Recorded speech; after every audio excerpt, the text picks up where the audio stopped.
Welcome to Copilots, the podcast where we watch not just the first episode of a show, but also the second. Some shows don't have the best pilot episode, and giving it that second chance might just change your mind. Here, we take that second chance for you, and let you know if a show deserves more than just one shot. I'm Justice. Alongside me is my co-pilot, Josh. Now, let's get ready for takeoff. Your in-flight entertainment this time will be Reboot.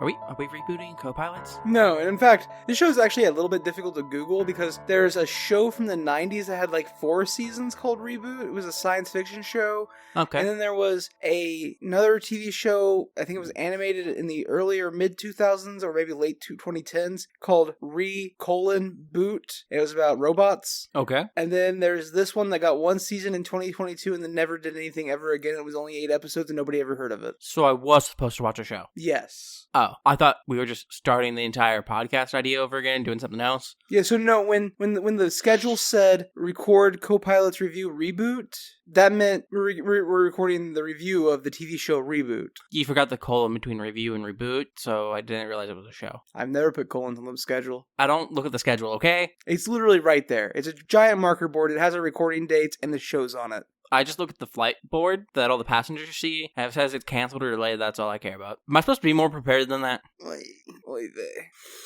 Anyways, Reboot is a 2022 Hulu original show. Yes. About a TV show writer rebooting a fictional sitcom. For Hulu. Yes.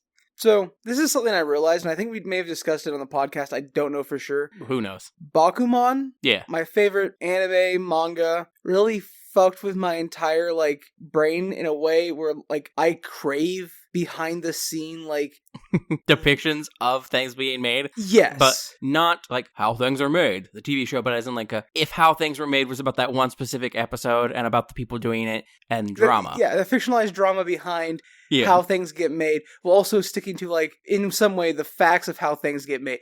It just tickles my brain in such a way. We watched a Super Eye Patch Wolf earlier today, and he talked about how, there's a time in your life when anime or, just media in general, will rewire your brain in a way. Yes. Bakuman did that to me. Bakuman hit me when I was, 18, 19 years old, and it went, this is how all great art should be. All great art should be an analysis of how art is made. And so, what you want is to watch The Office, because it's the behind the scenes about paper being made. No. They gave me Parks and Rec, which was a better version of that. Because both of those shows are definitely about the jobs those people are doing, and not about them not doing those jobs. Yeah, I think it's why I love 30 Rock so much, right? Yeah. Also, Parks and Rec, from what I've watched of both Office and Parks and Rec does still deal with, the whole Parks and Recreational Department thing more than Dunder and Mifflin ever make fucking paper. I just thought Parks and Rec was cute because it took place in Terre Haute, Indiana, the city I was living in at the time of watching Parks and Rec. Oh, I thought it's because it had a younger Aziz Ansari in it, so it was cute. Oh, yeah, that's true, too. Young Aziz Ansari was cute. Mm-hmm. But no, it was mostly being I know that place. I know that place. And they got things wrong. And then, joking around that because, it was hilarious watching Parks and Rec while living in Terre Haute, when Terre Haute was considered the meth capital of Indiana. Yeah. And, watching them, I'm I know that place. There should be more meth in this show. Aziz Ansari's character's on meth. They're just not showing you. Yeah. But, yeah, Bakuman really did a number on me. Fair. And this show is, Josh Bate. Oh, yeah. And the show has, some pretty good actors in it. It has Rachel Bloom, who I know both you and I really enjoy. Yeah. She had that, Crazy Ex-Girlfriend. Yeah, Crazy Ex-Girlfriend. I was thinking Zoe's Extraordinary Playlist, but that was a different actress. That was a different actress. But Rachel Bloom produced on that show? I believe she also wrote on that show. Yeah. She was part of the whole, push on the show. But Rachel Bloom's a terrific comedian and a fantastic singer, and she is one of our main characters in the show. So is Judy Greer, who you may recognize the name of. She was in Arrested Development. I think she might also be an Archer. I think she might voice Pam in Archer. It's insane. Not Pam, the crazy one. Yeah, Pam is also... Pam is the violent crazy one. No, never mind. I still described the other one whose name I can't remember.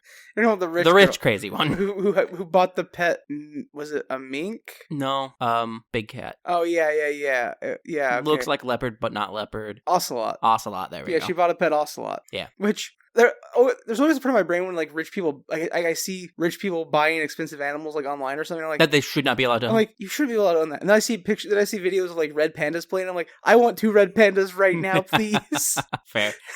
And there's Keegan-Michael Key, who does he need an introduction at this point? I honestly don't think so. Him and Jordan Peele are iconically famous at this point for all their sketch comedy. And Peele at this point might be more famous to Gen Z for his movies than his sketch comedy. But I think they're both iconic.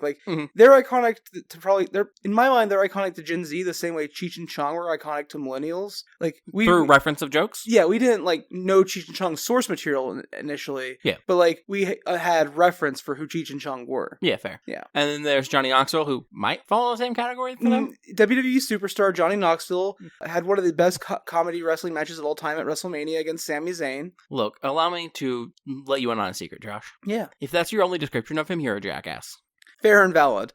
Although, I never understood the appeal with Jackass. Neither did I. That just wasn't my comedy. I guess, because I didn't have stable internet as a young teenager, I missed the entire Pain Olympics era of the internet. Yeah, I didn't get it. I know about the Pain Olympics and, one man, one jar. All that shit. Is it three guys, one hammer? I don't fucking know. Oh, I know about all that stuff. I just haven't ever actually seen that stuff. And honestly, at this point, I don't want to. Don't take this as an opportunity to send us links to these things. I've never really wanted to see them. Never gone on my way to see them. I don't understand the appeal of it. I have seen, I think, 2 of the Jackass movies, and some of the shit they do kind of entertaining because they've done stunt work before. Mm-hmm. They vaguely know what they're doing. And I think my only reason to ever watch them initially was because of Bam Margera, and I liked skateboarding as a kid. I was like, that guy's a skateboarder. That guy's in a Tony Hawk game. And then I watched it and I went, that guy's dumb. That dumb guy's in the Tony Hawk game. Yeah, basically. Yeah. Anyways, I think we probably should get into this show, where episode 1 is entitled Step Right Up. And we start with Rachel Bloom's character sitting in a waiting room of a Hulu office building. And there's a well-dressed, beautiful woman sitting across from her. And Rachel Bloom is in a sweater, and I don't want to say sweatpants, but they're kind of sweatpants. I don't know. I didn't really clock her outfit other than the shirt. The shirt's part of the gimmick. Yeah, it's part of the joke. But the woman sitting across from her goes, "Oh, so you must be a writer." And Rachel Bloom's like, "How did you know?" She's like, "Oh, writers don't have to dress up for interviews. Actresses do." Which, it's not fair. It's definitely a double standard, but from my understanding, not wrong either, though, entirely. Yeah, it's how in most of the tech sector, they don't expect you to if you're a person who actually does coding or working with computers, not back end things, not anything on the front end. They go, "Oh yeah, you don't have to dress up either. We expect you to show up in jeans and a comfy shirt." Yeah, we might make you dress up for your job because we're trying to be more presentable, but yeah. We didn't expect that of you before you were hired. So Rachel gets called back, and we learn her name is Hannah. Yes. And as she gets up to go to her meeting, she notices she has these huge sweat stains under her armpits because apparently she's a nervous sweater, which will become a running gag in the show. So she asks this young actress for help, and she lets her borrow her cardigan. Yeah, it's more of a smart-looking kind of fashion-y blazer. Okay, that's fair. Blazer, cardigan. All of these... One is soft knit and generally more casual. All of these words mean nothing to me. Yeah. She lets her borrow her top layer. Outerwear. Yep, there we go. And so when she's in there in the meeting office with the executives, and they're like, "Oh, we've heard a lot about you. You're the edgy one, right?" Oh. Or was that my 11:15? What do you want to pitch? And she's like, "Oh, I want to reboot the family sitcom Step Right Up." And then that's where the main guy, the one apparently greenlit, is like, she's the edgy one, right? Or was that my 11:15? Because she's asking to reboot a family sitcom. And she's like, no. She's the one that did that movie I told you about at Sundance. And he goes, oh yeah, that was really good. That was really edgy. And she goes, oh, thank you. Yeah, I did cunt saw. Yeah. And so she starts trying to explain why she wants to reboot it. And he's like, also, every single Australian and English listener we ever had just cringed so hard when I said cunt saw. Yeah, it's because you don't say cunt right. I say cunt right. Like cunt. I say cunt like an American. Cunt saw. Cunt saw. Better. Cunt saw. You don't stretch out the word cunt. Cunt saw. It needs to be punchy. Cunt saw. Anyways, though, so she's trying to explain that she wants to reboot it, and she's like, I don't know, it doesn't seem like it's going to be a great idea. And she's like, well, it might just be too edgy for you, because you know how they always did the right thing? They're not going to do the right thing anymore. He's like, oh, okay. He's like, nothing's too edgy for me. And are we sure the actors are even he's like, nothing's too edgy for me. Also, are we sure the actors are even available for that? They're all seem to be very easily available. Yeah, so let's run them down. We have Reed Sterling, played by Keegan-Michael Key, who has not acted in anything in a year.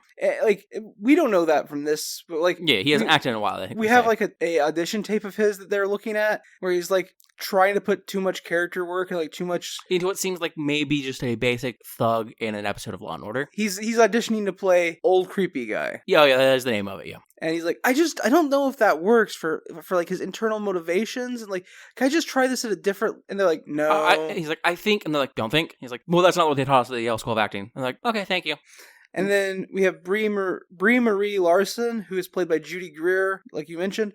I didn't hear what name you said earlier, and I was like, I don't know who. Like, when we were watching the show, I got you. I was like, who did you say? Now that you're saying, now that I'm hearing the name Judy Greer and I see it, I'm like, oh yeah, that's a person I actually recognize the name of. Yeah. And she got married to the Duke of Fjordstad and became a duchess. Yes, and has not acted in a while. And then we have Clay Barber, who is WWE professional wrestler Johnny Knoxville. Who has gone back to doing stand-up work, or being in jail, and then doing stand-up work, or then being in jail, or then doing stand-up work. Back and forth between the two. I will say, being in jail probably gives some good, like... stand-up material? Yeah. Especially depending on how he ended up in jail. Yeah. And then the kid from the show, because the show was a sitcom about a divorced couple and the new step-parent, and them learning to, like... Co-parent, yeah. And so the kid of the show was named Zach. He's played by Caleb Worthy, who you said you recognized from... I think he did Disney Channel stuff. Yeah. I don't think he was the main character for anything, but I think he was, like, the funny secondary character in a bunch of things. Except I think there may have been one show where he was, like, one of the two leads, and it was just, like, a dumb comedy show. I don't know. Well, I have my phone right here, so let's just Caleb Worthy. What an insane last name. He was in Austin and Ally. Yeah, he was comedic backup, comedic secondary character. Which I remember being a Disney show. Yeah. He was in the Second Thinning movie. You know, the Logan Paul joint film from YouTube? He was in a Goonies knockoff called The Boonies. Nice. It may not be a knockoff. I'm just judging it by the title and cover. It might have just been the one Disney Channel show. He was in Good Luck Charlie for an episode. He was in 26 episodes of a TV show called Storm World. 1 episode of Supernatural, 1 episode of Smallville, 3 episodes of Psych. Wild. I love Psych. Psych is great. He was Kid on Bike number 2 in Scooby-Doo 2 Monsters Unleashed. Delightful. Yeah, that's most of what I'm seeing here. An episode of Good Luck Charlie. Okay, so he did some Disney Channel stuff. Yeah. He was in Mostly Ghostly, the movie, not the... Bride? Yeah. Based off the movie? Yeah. Which I don't think it's called Mostly Ghostly, but I think they have a red based off of it. I could be wrong. I don't know. Anyways, though. It's called Mostly Ghostly, Have You Met My Girlfriend? Wild. So the executive is like, okay, so they're all seem to be available. That's good. But are people even doing reboots nowadays? And then we get a giant list of actual reboots that exist. And his response is, well, I guess that makes me feel a little safer. They list easily like 15 fucking reboots.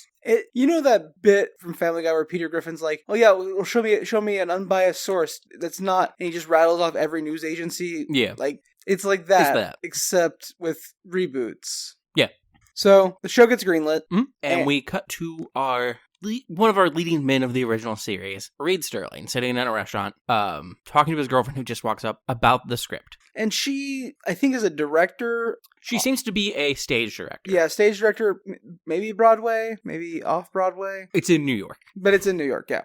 And he's like, hey, so I'm thinking I might do the script, might do the reboot that they were talking about. This new script, it's got something. It's not like the old scripts with Harold. Like, I thought you said you hated it. And he's like, I didn't like all the goofiness, the setup, punchline. It was all so broad and not very good. Mm-hmm. He's like, but that's all gone now. Gordon's not involved. Yeah, Gordon, not Harold. Sorry. And she's like, okay, well, I'm going to be in New York. He's like, yeah, but you can come with me on set. She's like, no, that's not going to work. He's like, yeah, he's like, when you're done with this play, you can come out to LA where we're filming and spend time there. And she's like, right after I do this one, I'm going to jump right into the next one. Like, the next fucking piece of shit. And she's just like, I've been directing too much, mammoth, which is an amusing line. And then he's like, well, I can visit you on hiatus weeks. And she's like, okay. I can visit you on off weeks. Yeah. Is she going to be there? And we learn apparently he and Bree, Judy Greer's character, dated during the show. For 3 years, off and on. And he's like, well, yeah, but like, you don't have to worry because she's married now. And and also I love you. Like, yeah, you're the one I love. And she just kind of glares at him. We kind of end there, that scene. And from there, we cut to one of the other characters learning about the cast, right? No, we follow Reed to yes. LA. Yeah, he's our reintroduction to everyone. He arrives at the set and is like really excited to like do this new Yeah, he's talking to the security guard and he's like, yeah, I'm here for the reboot of setup we're doing, but it has a lot more depth this time, My character has a dark secret. And she gives him a side and she goes, do you have a dark secret? And he goes, nope. She's like, that's all I needed to know. And just lets him through. Which is hilarious because like it's not the twist. It's not the dark secret his character has. I was like, oh, did she like expect him to like have an assault rifle of some sort? Like, then admit to it? Is this the twist in Step Right Up? He's gonna be a mass shooter? Guys, 20 years ago, before we suddenly stopped doing this show, I, the character, was a mass shooter. I didn't get caught, which is unusual for mass shooters, and it's been my deep, dark secret ever since. I'm getting written off this episode. But no, so he drives through, and he's caught up in all the excitement and joy of being back on the lot, kind of just rubbernecking at all the people around him and the sets and the dressings. And then he hits a man. Yes. With his car. And he's immediately like, oh, fuck, no. Except he doesn't actually hit a man. It's Johnny Knoxville, who threw himself in the hood of the car to make it seem like he got hit. Yes, it is his co-star, Clay. Yes. And when he gets up, after pretending to get hit, he's like, hey, Reed, how's it been? You gonna quit again to pursue another career in cinema? Is that what's gonna happen? Because the first time the show got canceled was because Reed left the show. Yes. To go do a movie that apparently nobody saw, and it bombed, and his film career never like actually took off. I'm honestly just surprised they didn't try to pivot the show into him and Clay's wife getting the divorce, but then Clay getting married and just doing the entire thing, but switched with now 2 moms and a dad. Huh. If they canceled it just because Reed quit, they're just bad writers. Holy shit. I was just thinking, what's the easiest thing to reset it up that I could see a fucking sitcom production studio doing in the early 2000s? That's it. That's what they would have done. I'm aware of the fact that 2.5 Men continued after Charlie Sheen was fucking removed from the show because he's fucking crazy. Problematic? Yeah. Tiger blood? Yeah, you just write them out, or put in a new character, fill the spot, go. Or you just recast Keegan-Michael Key. Yeah, I do think it depends on how many seasons you're in, how deep you are in the series, though. It was 3, right? I don't know. Because, sometimes the way they talk about it in these 2 episodes, it sounds like they saw a lot more of Zach's, time as a child than just, 3 seasons would have been. Yeah, I don't know. They recast War Machine in Marvel and nobody cared. Yeah, but that was before Marvel blew up. Now people would complain. I don't know. They recast Roseanne's daughter and nobody complained. That's before Roseanne got really popular. Also, her actress wasn't known. Fair enough. Yeah. I'm just seeing it happens. Oh, yeah. So they start kind of talking. They seem to actually pretty amicably, get along and everything. And yeah, Clay's like, so you talked to Bree? And Reed goes, you mean today? And he goes, no, since the show ended. And Reed goes, no. Not in 15 years. And he's like, oh, that's going to be awkward. Yeah. And while they're having their reunion / meetup conversation. That means the show had 5 seasons. Yep. Because. Yeah, it aired 20 years ago. It started 20 years ago. Mm-hmm. They haven't talked in 15. Yeah. Yeah. Yep. When a car pulls up beside them. A red muscle car. Then the guy leans on the window and he's like, hey guys, it's great to see you again. They're like, what? Who? Who are you? He's like, it's me, Zach. Because he's an adult now. Yeah, so they both kind of go, and just leave. Yeah. Reed goes off to talk to Bree in private since he hasn't spoken to her in, like we said, 15 years. Yep. And when he knocks on her dressing room door, she's like, finally, come in. And she has her shirt stuck on her head because it is apparently snagged on the clasp of her bra. She was trying to take her shirt off, and it's a long sleeve shirt, so she has her sleeve still fully on, but the shirt itself is inverted over her head, and it's stuck on her bra, so she can't actually get it off, although she could just pull the shirt back down. Yeah, and slip the entire thing off. Yeah. It'd be uncomfortable, but you could do it. But instead, she insists that Reed does it for her after criticizing his timing, basically.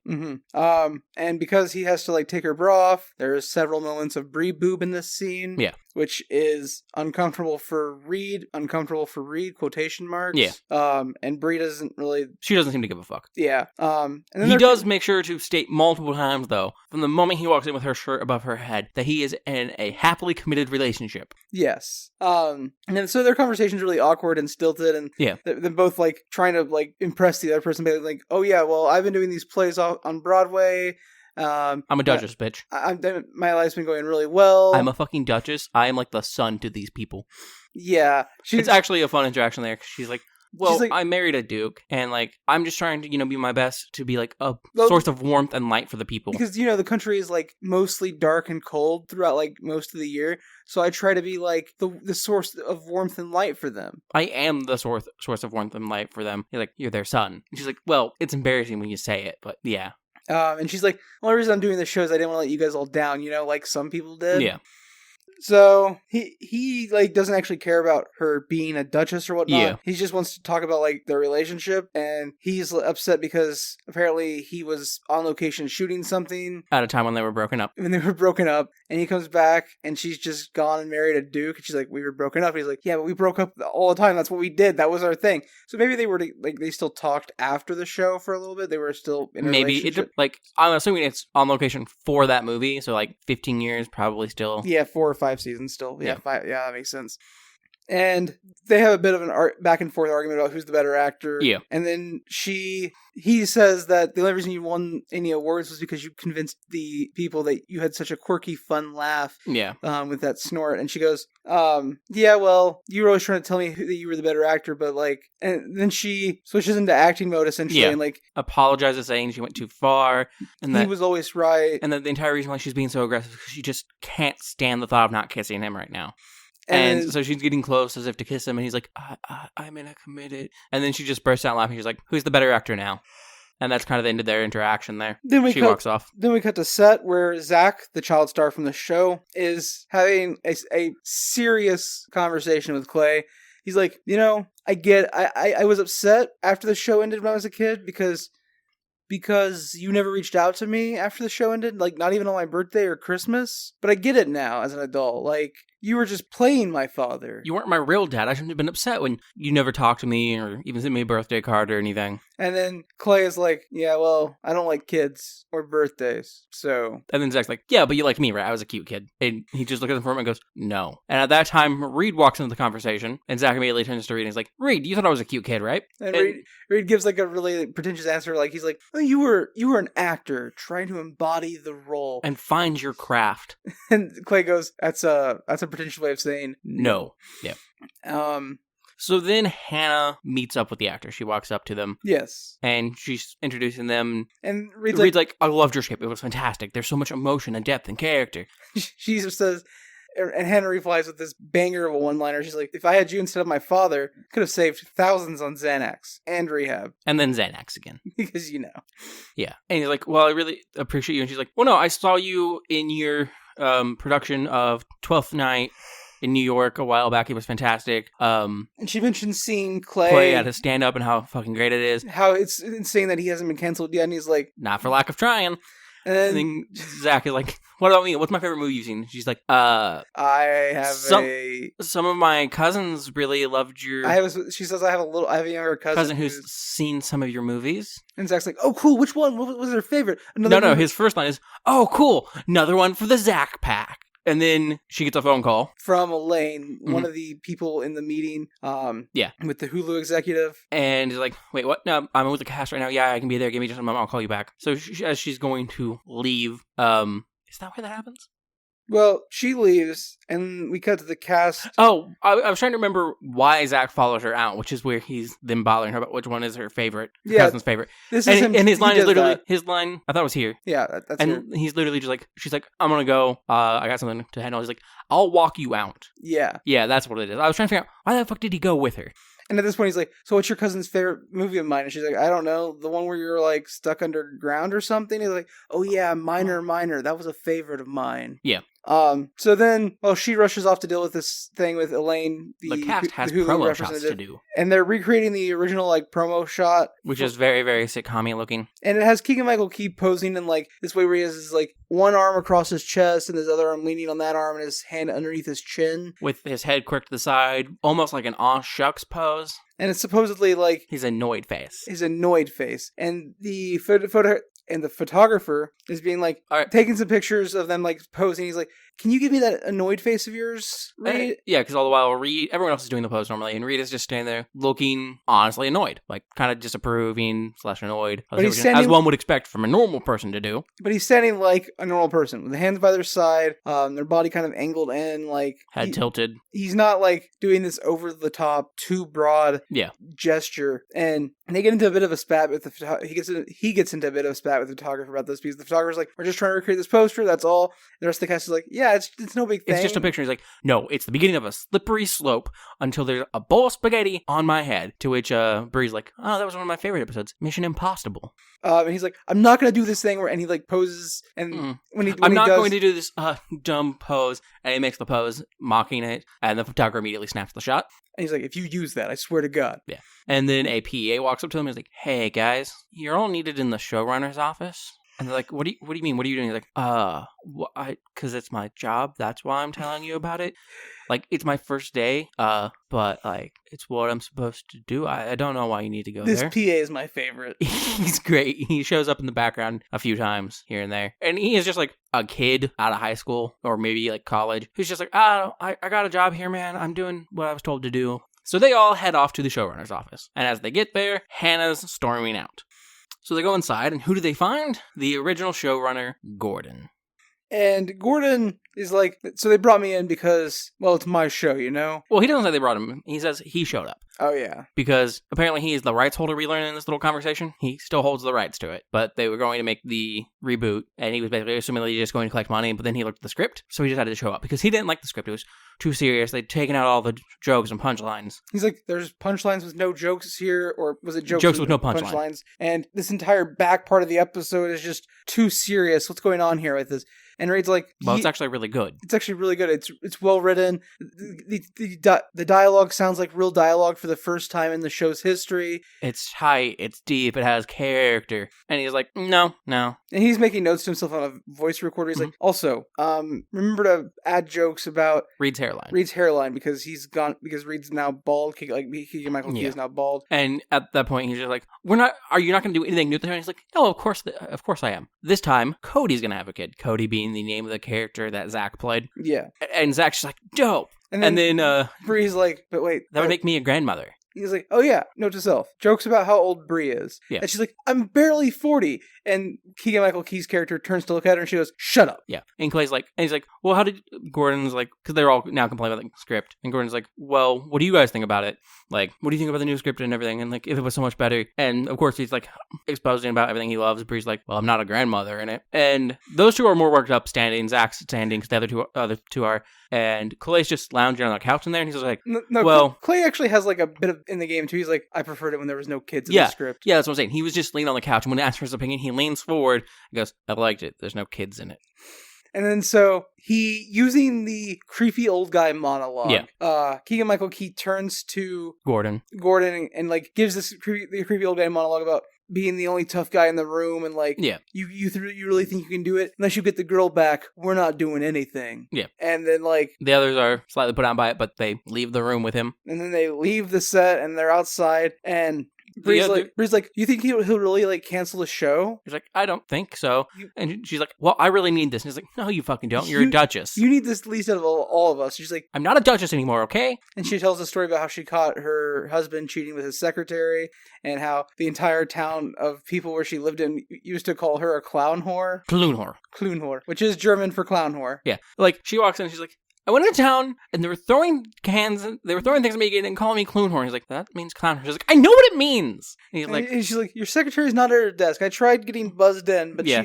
And he's like, well, we can talk about this later. And she walks around the desk. He's like, no, I want to talk about this now. Pulls out his chair. And she's like, oh my God, do you have no pants on? And then she leans. She's like, is that Ingrid down there? The name of her secretary. Ingrid shouts up, basically, fuck off. We're in love. Clown whore. And so Bree explains, she's like, that's it, I'm done with you. I never even loved you. I'm getting a divorce, walks out, and then she storms back in for a moment. Well, I did love you, but not anymore. And then she leaves. And then while she's telling the story to her fellow actor, she's like, and I'm broke. And Reed's like, wait, how are you broke? She's like, they practice... Stuart starts on the kettle system. He's like, the kettle system? Women can only take what they can fit inside of a tea kettle. When they get divorced. Yeah. Insane system. Clay explains, like, look, I need to be doing this, or I'm just going to end up in jail again. When I'm not busy with something, I end up in jail. That's how this goes.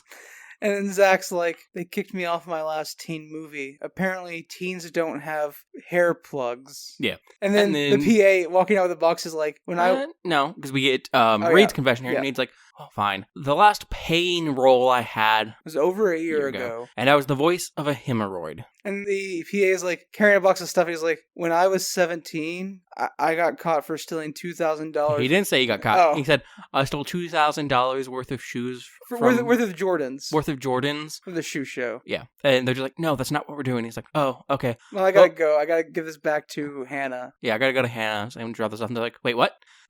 Because at this point, they had Lawrence... Sorry. Yeah, so they say, no, that's not what we're doing. And Reed's like, okay, guys, I'm going to go settle this. And they're like, settle what? He's like, I'm going to go eat crow with So he starts to walk back into the office. Yeah. Yes. So he starts to walk back in the office.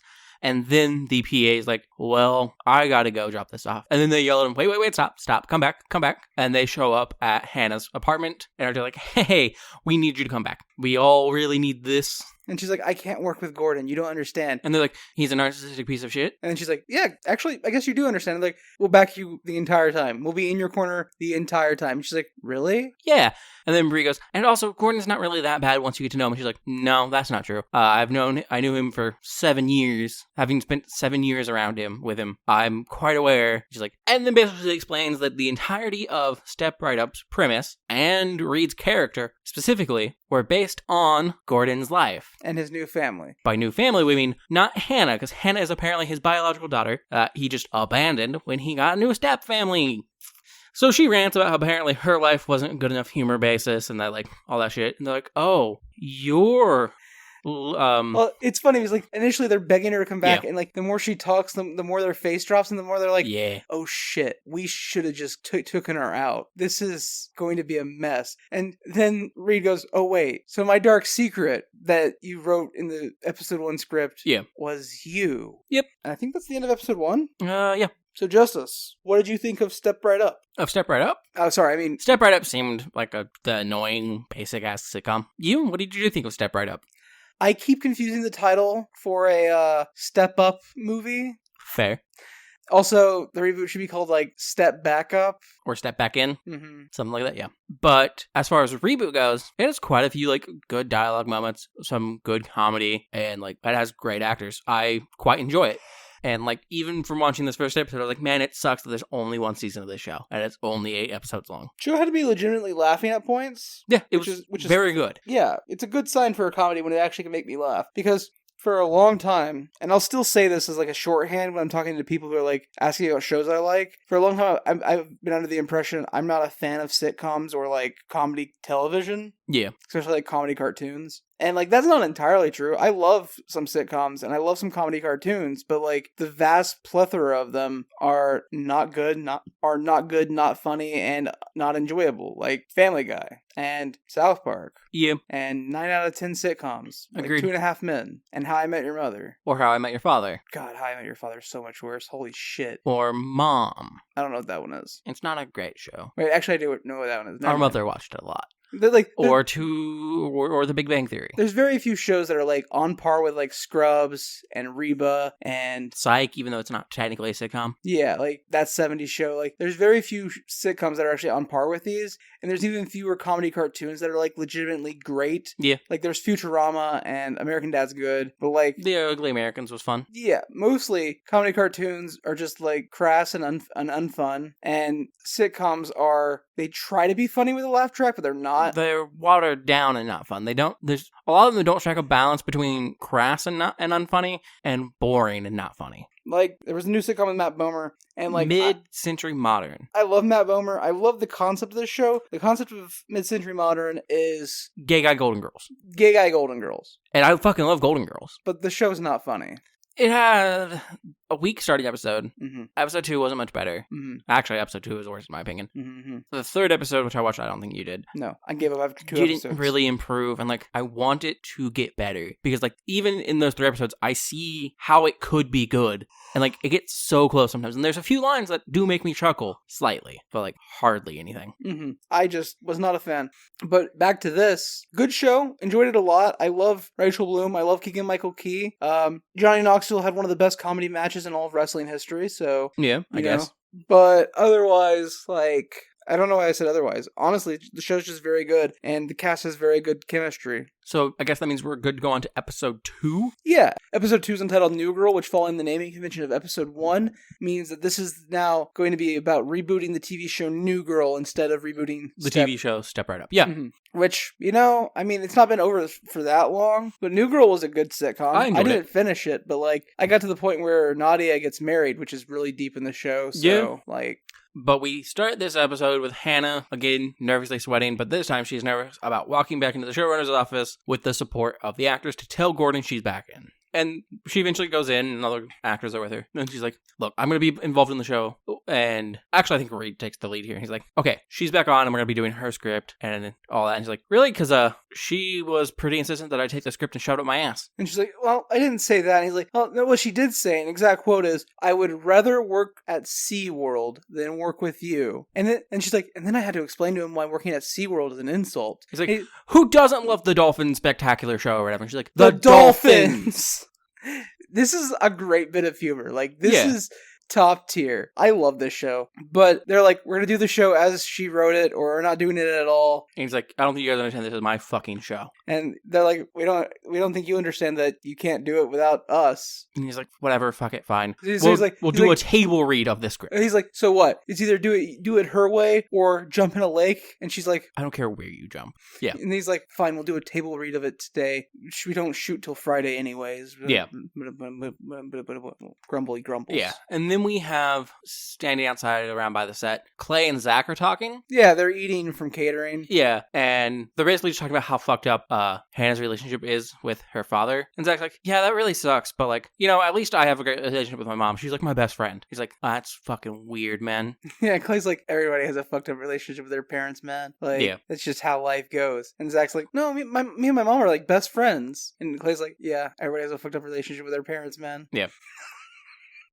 But she doesn't actually just say the line again, which I'm not trying to give advice to actual Hollywood writers, but I think it would have been funnier if he had just said the line again. Oh, yeah, because they actually talk about everyone have a fucked up relationship with their family in the office, my bad. Yeah. Because Brie's also here, because she talks about how her mom, whenever Brie would lose beauty pageants as a child, her mom would blame it on Brie's eyes being too close together, and Brie's like, it's not my fault she married her second cousin. Yeah. Which is funny that she married her second cousin. It's funny that her mom married her second cousin, and then Brie went on to be royalty, when like that's a super common thing in royalty. True. And they didn't do it to keep the bloodline pure. Actually, weird thing that I just feel like mentioning now because I got up. Royalty did not marry each other to keep their bloodline pure. Not always. Not generally. More often than not, they married people that were just close enough, like second cousins and stuff, or even sometimes first cousins, that were great in a gray enough area to where they could deny that they knew they were related, because the Catholic Church wasn't a fan of marrying your family. Yeah, because incest is fucked up. Yeah, so but they would keep it in an area that was just gray enough. That way, then, if there was no longer a politically amicable marriage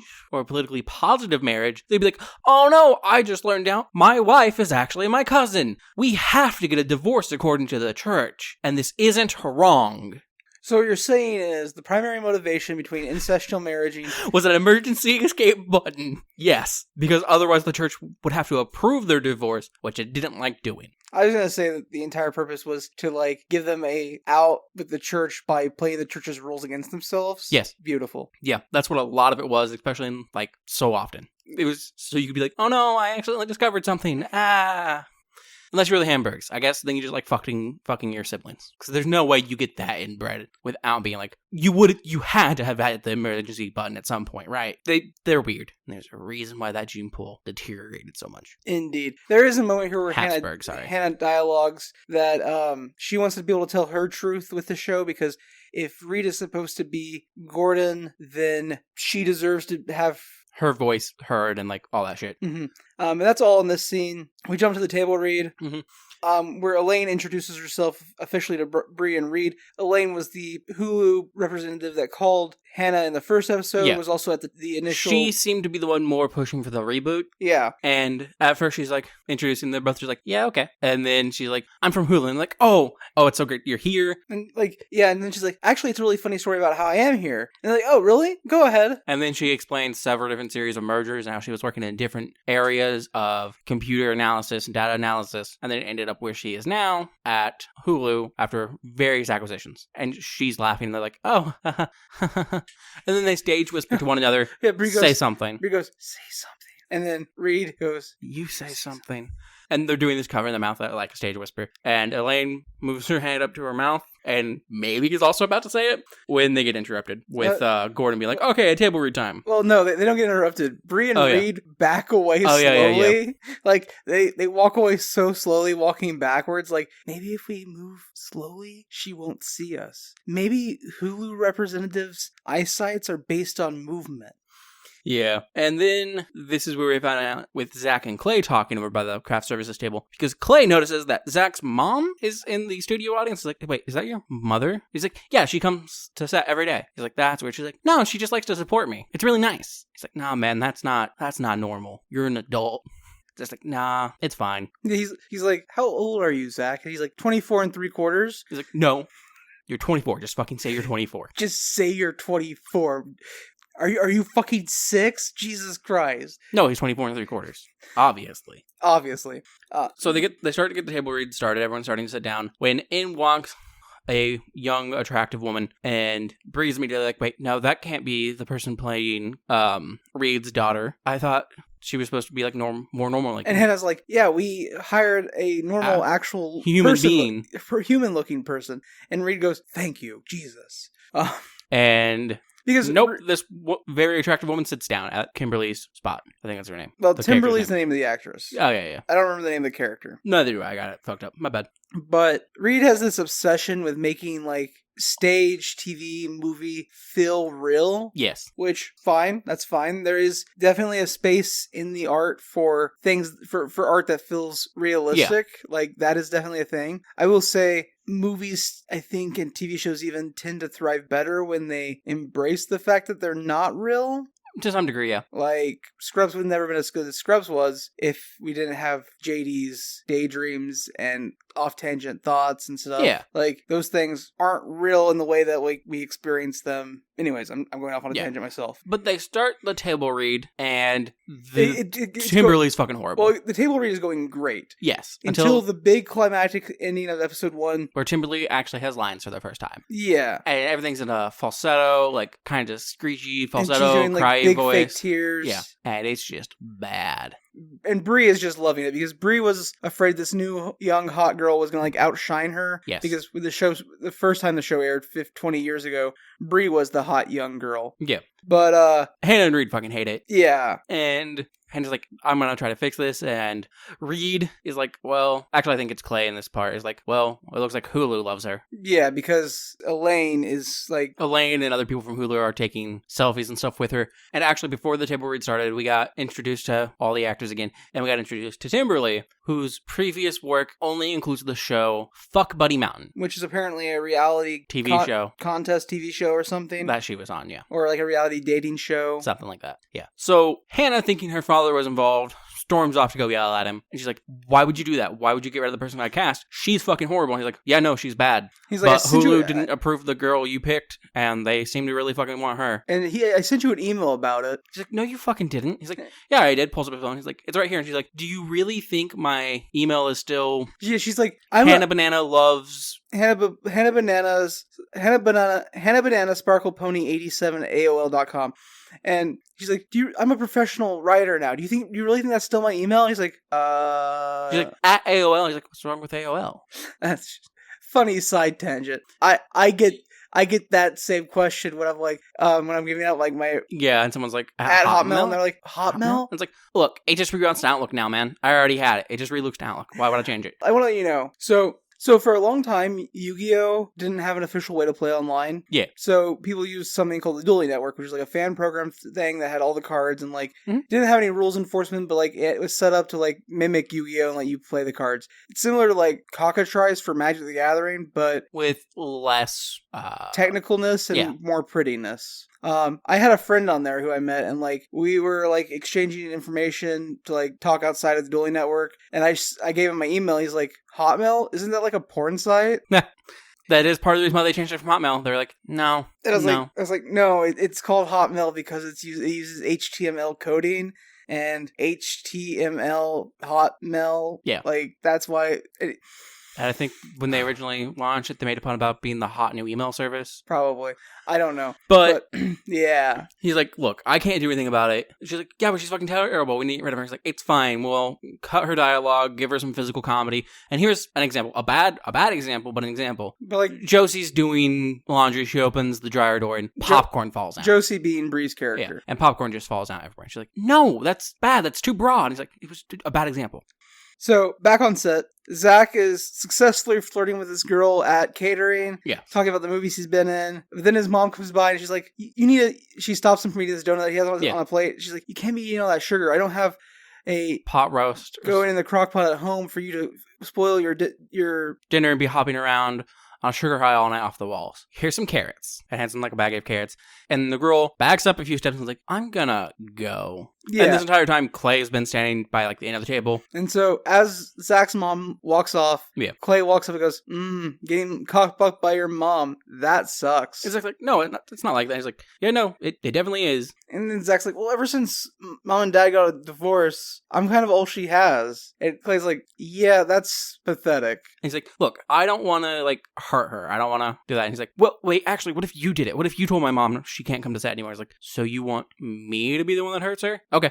At first he's like, you want me to be the one to hurt her? And he's like, Zach's kind of like, and Clay thinks about it and goes, okay, yeah, I'll do it. Yeah. So we follow Clay walking out to Zach's trailer. He knocks on the door. Zach's mother's like, oh, come in. And she is folding Zach's laundry in the trailer. Mm-hmm. And she's like, oh, what are you doing here? He's like, you need to like stop coming to set. It's weird. And she's like, oh, I didn't mean to embarrass Zach. And he's like, that's not what this is about. She's like, look, I'm just trying to provide him as much love and support as I can. I think this business is kind of scary. And like, she's like, I think this business is kind of scary. So I'm just trying to provide as much love and support as I can. Didn't your mother do that for you? He's like, no, my mother just did drugs. A bunch of drugs. And she's like, oh, honey, I'm so sorry. She gets out a napkin and like licks the tip of it. And she's like, you got something on your cheek. And then wipes it off. And he's just stun locked. He's like, wait, what? What the fuck's going on? So then we cut to him walking out of the trailer. His shirt's a bit ruffled. And he looks completely dazed. Mm-hmm. And he runs into Reed. And he's like, so I just talked to Zach's mom about her coming to set and stuff. He's like, oh, that's good, because that's really weird. And he's like, yeah. How'd she take it? And he's like, surprisingly well. She blew me. And he's like, what? And he's like, yeah, she blew me, called me a good boy, and then gave me some orange slices. It was, I don't know if it was good or entirely depraved. I don't, but... And then Zach walks up.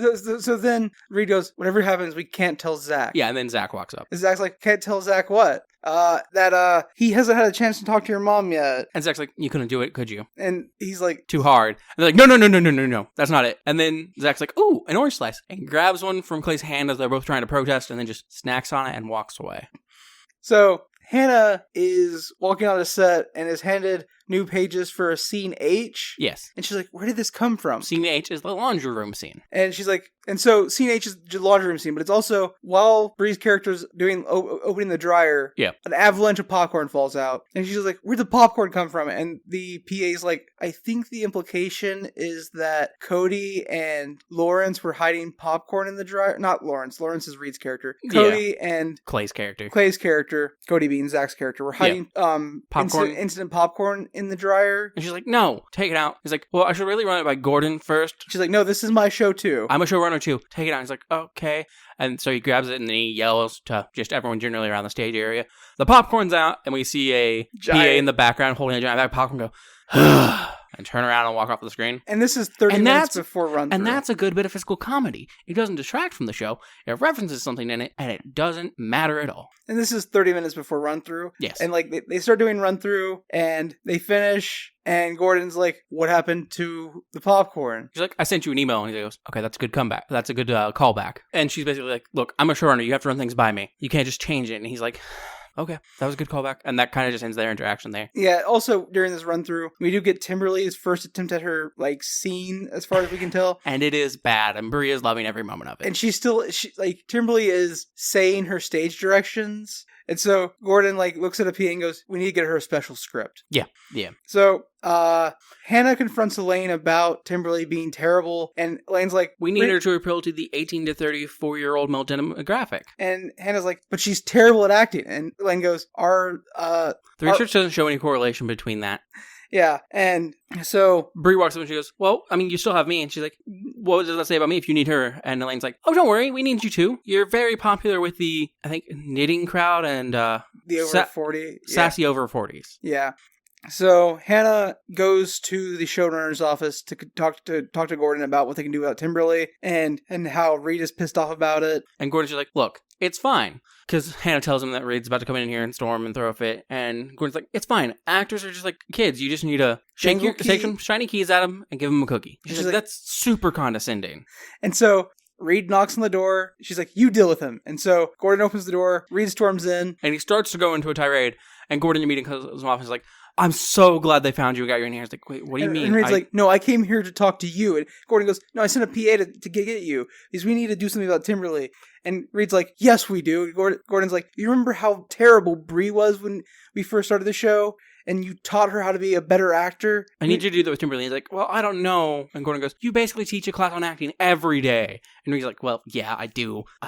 And he's like, I need you to save the show. And he goes, okay, I'll do it. And Hannah tries to cut in to tell him he's been being manipulated. And Hannah tries to cut in to tell him he's being manipulated. And he's like, no, it's fine. I can do this. And he leaves the office. And Gordon turns to Hannah and just like goes, jingle. Jingle, jingle. And goes, jingle, jingle. So we see some of the acting lessons, and like apparently they've been going on for a bit. We see Timberly, and she is doing a much better job. And so she goes through her scene, and Reed's like, okay, that was really good. You're upset and everything. But now I want you to feel that still, but try to make him think you're in control. You're controlling this conversation. She gives another read, and it's fantastic. Mm-hmm.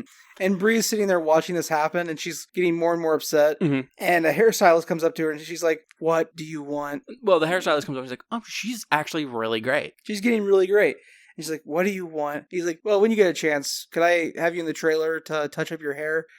No, sorry. He says to touch up your grays. Yes. So at this point, Bree's had enough. She's pissed. And so we see her outside in the lot, kind of just angrily walking around when she sees Timberly talking to a bunch of people on a tour. And she goes over to talk. She assumes they're talking about Step Right Up's Reboot. But they're not. They're talking about Fuck Buddy Mountain. And then Timberly does turn it into a promo for Step Right Up. She's like, oh, this was this really fun comedy show that they did back in the day, and we're rebooting it in like a totally new and dramatic way, and no one seems to care. She's like, and I'm on it, and everyone's like, oh my god, that's so great. Hey Timberly, can you tell my boyfriend he's a douche? And so the tour drives off, and Bree is like, look, Timberly, I know you were getting acting advice from Reed, but I gotta tell you something, and it's gonna hurt, but like, he did the same thing to me when I started, and like, it almost ruined my career. Here's what you really need to be doing. And like, the way she does it, she's not like he's actively trying to do it. She's just like, because Timberly's like, oh, but he's so nice, and she's like, yeah, no, he's just old fashioned, and like, yeah, and like, it's different. Yeah, so she gives her all this terrible advice. Mm-hmm. We don't hear any of it, but it happens off screen. So during the next run through, Timberly's a mess. She is like completely relying on physical movement to convey her points. And like I would argue her acting's even worse because she's delivering some of the lines well, but then like over exaggerating certain words as stressors and moving her arms way too much. So, because of how bad this is, Gordon rewrites the final scene just 30 minutes before shooting, taking out the entire, like, big drama bit. Because Timberly can't carry it the way she is. So Hannah gets to the lot, gets these pages 30 minutes before shooting, finding out that he put the popcorn scene back in. And that he cut this big dramatic scene that she wrote. Yeah. And so she confronts Gordon, yells at him. Tells him that she's one of the showrunners of the show, and that it's super important. And he's like, so am I, and it's my fucking show. And you're not going to paint me as the villain in my own fucking show. And she's like, it's too late. You already painted yourself as a villain. You know what? You never even attempted to apologize for it. Like, you've never said sorry once. And she storms out. Yeah. And then it's time to start filming. And as the cast is getting ready to film, Clay has once again, like, tried to confront Zach's mom. And he's like, and she's like, oh yeah, you should come in. And he's like, no. No, I think we should do this out here. And she goes, okay. And we leave that scene. And then we cut to them getting ready to film. And Clay's talking to Reed again. He's like, I talked to Zach's mother. And Reed goes, oh, how'd it go this time? He goes, we had sex. Yeah. You know, he goes, I fucked Zach's mom. Yeah. And Reed, like, is like, what? And then, like, that's the end of that because the cast is being introduced to these. Well, no, it's not the end of that because he's like, look, I just don't know what happened. And Reed's like, I do. You have mommy issues. And, and Clay goes like, no, I don't. Though there was one time when I was a kid that I did call a phone sex line, and my mom did answer. But no, it can't be that. And then Reed's name gets announced because they're announcing the main actors for the show to the studio audience. They're coming out waving. And so Clay goes out to, like, do his bow, and it just leaves Reed and Bree there. And Reed and Bree are talking, and Bree's, like, talking about how all these women have, like, done treated her fucking horribly when she started. Because Reed's, like, confronted Bree about how she fucked up Timberly's acting. And how he knows, and she's like, well, you can't prove it. She's like, Timberly literally fucking told me. And she's like, well, that's what happens in this business with women. And he's like, good, cool. You know how you have those stories about those women that backstabbed you and hurt you? Now Timberly has one of those about you. Yeah. So good job. And then his name gets called and he walks out, and Bree looks kind of upset, but then her name gets called, so she smiles and walks on stage waving. Zach joins them out on stage, and they're all just kind of waving at the crowd. Zach was the first one out there. Oh, yeah. So we move to the outside of the stage, and they're all kind of waving, and we see a shot of Zach's mom and Zach smiling at her and waving, and then he looks away. And he looks at Clay and goes, see, she's just so happy to be here. Yeah. And then Clay looks at her, and Zach's looked away at another part of the audience, so she mimes doing a blowjob, and, like, Clay's face just goes kind of ashen. Yeah. And then we start the show. Mm-hmm. It's all going really well. And then, like, I guess during, like, a little intermission of the recording, Timberly and Bree are in a bathroom backstage somewhere. Before that, new pages are passed out. Like, yes. Again, once more changes are made to the show at the last minute. And Hannah's like, what the fuck? And the PA that was, like, handing out the pages is like, if it helps, Reed says these are really tightly written. Yeah. And, like, so she starts flipping through them. While she's flipping through those, in the back, in a bathroom, Bree and Timberly are having a conversation. And Timberly's crying, trying to, like, save her makeup and everything. I'm so scared. Like, you guys are all actors. I've never done this before. And I don't want to ruin this for everyone. Timberly's like, and you've given me great advice, but Reed's giving me great advice, and it's conflicting. Like, contradicting, and I don't know what to do. And Bree's just like, ignore what I said. And Timberly's super confused. Timberly doesn't understand that Bree was trying to sabotage her. Yeah, and Bree's like, look, I haven't acted in 15 years. I've been scared this entire week. I don't really know what I'm doing. Trust what Reed said. He has a better idea of what to do. And she's like, but why shouldn't I trust you as well? And Bree's like, look, all those people that love you, they love you for a reason. They're stopping to talk to you out on the lawn, not me. Like, just... And if what I'm saying is confusing you in addition to what Reed's doing, just ignore it. Just do what he said. So as we prep for this final scene that's been rewritten... They hug, and Timberly is like, thank you so much. Your help really means a lot. And Bree just looks like, oh man, I'm kind of an asshole. Mm-hmm. And while this is going on, and as they prep for the final scene, Elaine and Hannah, Elaine being the Hulu executive assistant, or Hulu representative on the show, mentions that her dad forced her to get a master's in computer science from Stanford, because Hannah mentions, like, oh god, I bet you're so glad you never have to work with your dad. And she's like, that's his dream. Ha ha ha. He made me a master's in computers from Stanford. He wants me to work with him at Apple. Microsoft, sorry. And, you know, like, growing up, neither of my parents were there. I was just doing work and watching TV shows about families that were happier than mine. And I bet you can't guess which one was my favorite. And Hannah's like, I'm going to lose all respect for you, aren't I? And Elaine just goes, yeah.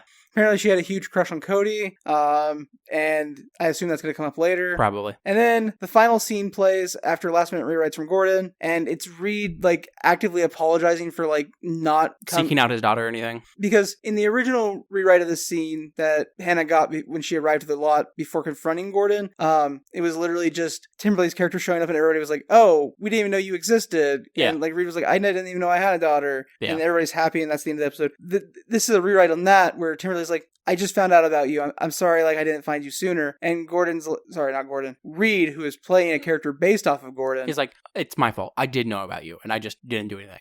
Maybe, I made a bunch of excuses for myself. I was scared. I was too young. Your mother hated me. I was afraid you would hate me, but that's no good reason. Yeah, and, like, it's a very heartfelt moment, and, like, they're having this moment, and... a toilet flushes, and Quay walks out, and he's like, the Just two of you hug just already. hug already. And that's the end of the episode for the show. And so Hannah's, like, been taking glances at her dad throughout the scene, and she goes to look at him at the end of the episode, and he's gone. Mm-hmm. So she runs after him and catches him, like, going to his car. He's like, oh, I gotta get home. I recorded the Clippers game, and I don't want to get ruined by somebody before I can get there and watch it.